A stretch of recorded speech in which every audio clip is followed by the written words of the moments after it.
योगेंद्र राणा जी को वोट दे दिया और हमारा दुर्भाग्य ये।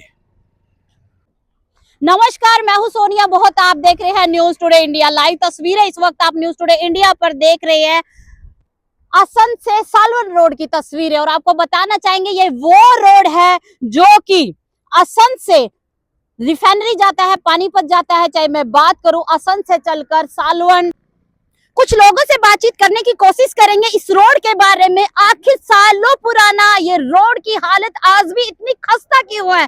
कहने को तो बीजेपी की तीसरी बार सरकार है, लेकिन तीसरी बार सरकार होने के बावजूद क्या वोट बटोरने के लिए लोगों से वोट लेकर वो हादसों का शिकार जो आम जनता, आम व्यक्ति होता है। रिफाइनरी का रोड है, लेकिन उसके बावजूद भी रिफाइनरी सरकार को पैसा देती है। हम हर गाड़ी खरीदते हैं, बाइक खरीदते हैं, रोड टैक्स देते हैं, लेकिन आम जनता को मौत में धकेलने का काम आखिर सरकार क्यों कर रही है? कुछ लोग। सर स्वागत है सर। पहले आप नाम बताएं, कौन है, कहाँ से है? मेरा नाम अशोक कुमार है जी, गांव बला से। ओके। हाँ जी, 39 मौतें हो चुकी हैं जी इस रोड पे। 39 मौतें हो चुकी हैं। 39 से मौतें। ओह माय गॉड, आप हाँ जी। काउंट कर रहे हैं?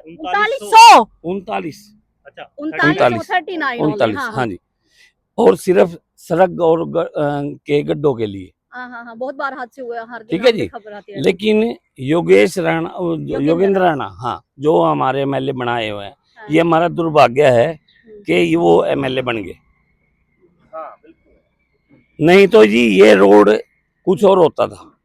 रोड पहले काफी ठीक था। आज से कभी 20-25 साल 30 साल हमने देखा ये रोड। बचपन से जा रहे, मेरा गांव सालवन है। हाँ जी, हाँ जी।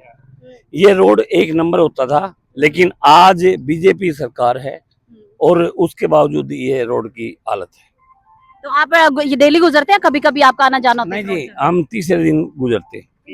हाँ, तो किसके जो ये रोड नहीं बना, किसकी नाकामी है? योगेंद्र राणा जी की, विधायक की।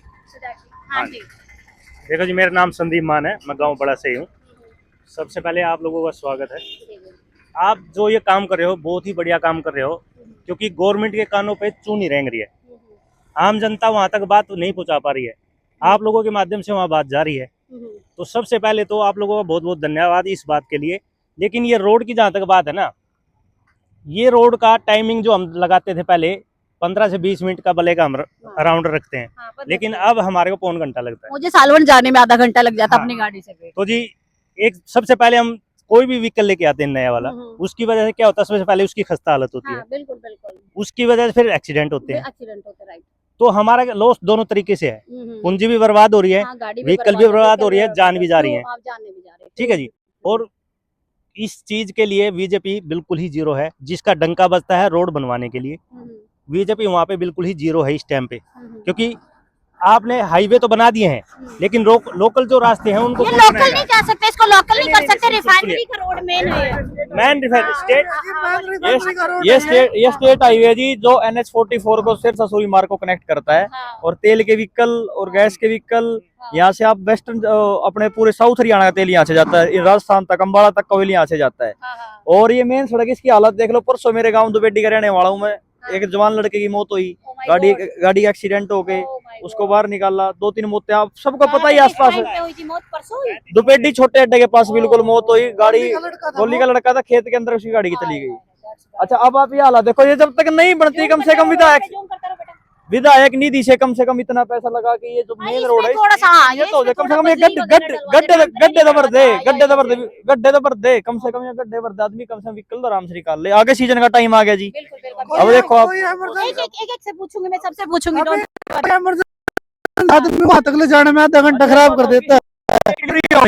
आप ये खुद अपने आप ये सोच के देखो क्या हालत होती होगी। अच्छा, जो नॉर्मल भी होना, किसी का बच्चा हो ऐसे सर्जिकल बेचारी परेशान हो जाएगी, बताओ क्या करेंगे फिर। मैं EMT हूँ, इमरजेंसी मेडिकल टेक्नीशियन। अच्छा। हाँ जी। मैं डेंटिस्ट हूँ, आरओबी डेंटल क्लिनिक। सारे डॉक्टर है भाई मेरे साथ। अच्छा, देख के आपको इसीलिए रुकेगी, कोई आवाज उठा रहा नहीं, हम तो निकल रहे, कोई मिलता नहीं था कभी। असंध लेके जाना हो तो इन खड्डों को देख के रास्ते में डिलीवरी हो जाएगी। कोई लेडीज लेबर पेन में हो और वो यहाँ से निकल रहा है, उसका कोई जिम्मेवार नहीं होगा, उसका कोई जिम्मेवार नहीं होगा। एक सवाल है, पिछली बार मुख्यमंत्री सालवन में आए थे, मेरे गांव में ही आए थे, तो उन्होंने 86 करोड़ आई थिंक आप गूगल भी करना, 86 करोड़ दिए थे रोड के लिए। पता नहीं ना, ये ना सड़कें पता नहीं कितनी मंजूर हाँ, करी थी। वो आज ट्रेन तक तो के एक- लिए जैसे रोड बनी ये सड़क है, अच्छा छोटी सड़क है ये। लेकिन बहुत बुरा हाल, क्या fantastic। देखिए ट्रैक्टर कैसे मतलब जंप बुरा हाल है जी। अच्छा देखो लोग देख लो। ने रैली की थी, उसके अंदर ये बोला था मार्च में सड़क का काम स्टार्ट हो जाएगा। अभी तक तो मार्च नहीं आया, ना इसका काम स्टार्ट होया ना कुछ हुआ। स्टार्ट तो तब भी बोला था 1 महीने बाद हो जाएगा, 1 साल से ज्यादा हो गया। हो ही नहीं रहा ना मैडम, हो ही नहीं रहा ना। दुर्भाग्य ये चलो शायद बन गए जी नहीं। देखो एक बात देखो लोगों ने वोट दिया तो बने हैं ना जनता सर। लोगों ने वोट दिया ना तो नहीं, लोगों ने वोट दिया ना। ये दुर्भाग्य हो गया ये। आप कह रहे हो ना वोट दिया, मेरी बात सुनो। हाँ। जनता का नुमाइंदा चुनने का हक रखती है तो उसको क्रिटिसाइज करने का भी हक रखती है। समझ रहे हो बात को? तो हम किसको कहेंगे? विधायक को नहीं कहेंगे, किसको कहेंगे? समझ रहे हो ना बात को? ये भी आप बात समझो, वोट दिया कोई गुनाह नहीं किया। हाँ, बिल्कुल बिल्कुल। सवाल तो पूछेंगे लोग, ये बात है। वोट इसलिए तो देते हैं ना कि हमारा कार्य करे, जो गलत काम हो रहे हैं उनके लिए अच्छा करे, मतलब कुछ दुविधा हो, मतलब इंसान की अपनी सुविधा के लिए तो नेता को वोट देते हैं। और देते क्यों है? है नहीं? जो देखो जैसा हमारा रोड है, हमें इस पर वहां लेके चलने की प्रक्रिया है। अगर हमारी प्रक्रिया सही ढंग से नहीं होगी तो हमें वोट देने का फायदा क्या है? चंद्रा से पूछे। डॉक्टर साहब बहुत बहुत धन्यवाद। Thank you मेरे जी। साथ 2 डॉक्टर जुड़े हुए थे और अभी चंद्रा जी से पूछेंगे। हाँ जी सोनिया जी आपका बहुत बहुत धन्यवाद। बड़े दिनों बाद दर्शन हुए। मैं दिलबाग जी को भी कई बार बोल चुका हूँ। इस सड़क का यदि मैं आपको पूरा निवारण बताऊं ना तो 2020 के अंदर ये सड़क बननी शुरू हुई थी। खट्टर साहब की सरकार थी पहली। 2020 में लगभग 7 से 8 महीने ये सड़कें जब तैयार हुई थी। सरकार से हमारे विधायक हैं योगेंद्र सिंह राणा, उनसे भी अनुरोध है कि जल्दी से जल्दी इस सड़क को आज सुधार किया जाए ताकि आज से होने से बचा जा सके। यही अनुरोध है मैम मेरा। बहुत बहुत धन्यवाद। वीडियो जर्नलिस्ट विजय के साथ सोनिया बहुत, न्यूज़ टुडे इंडिया। इस रोड के बारे में आपकी क्या राय है? कमेंट बॉक्स में जरूर बताएं।